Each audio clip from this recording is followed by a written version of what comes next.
Stop being so mad at yourself.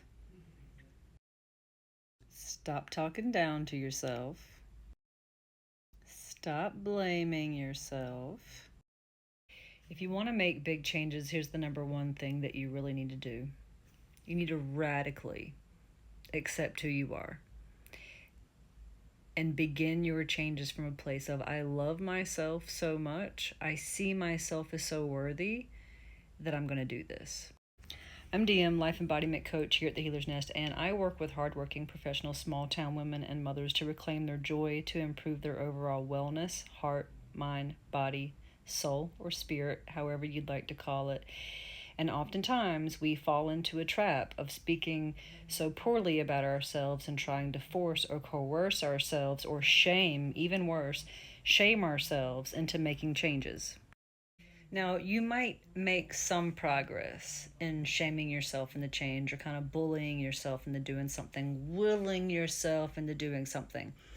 But in the end, it's not really that sustainable, because if you don't fix the core issue, then it's going to keep coming back.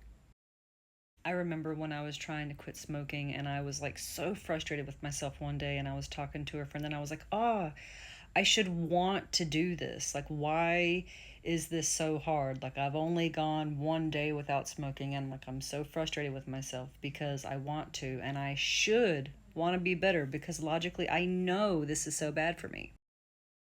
Trying to bully myself into it didn't work.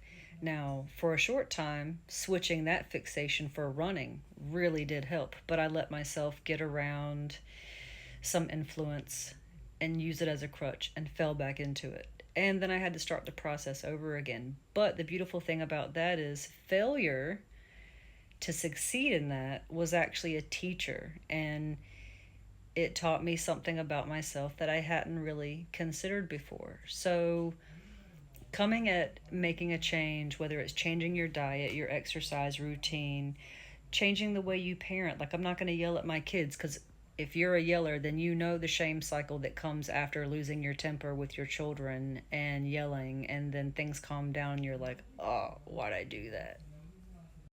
But when you come from a place of love, those changes are more sustainable. And if loving yourself is quite hard to do, acceptance might be the first step.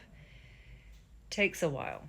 It takes practice. And if you've been in practice of not being lovingly to yourself, then it's not going to change overnight. So give yourself some grace. But every time you find yourself talking smack about you, think about 6-year-old you. And would you say those same things to her? DM, Life Embodiment Coach. Food for thought for tonight.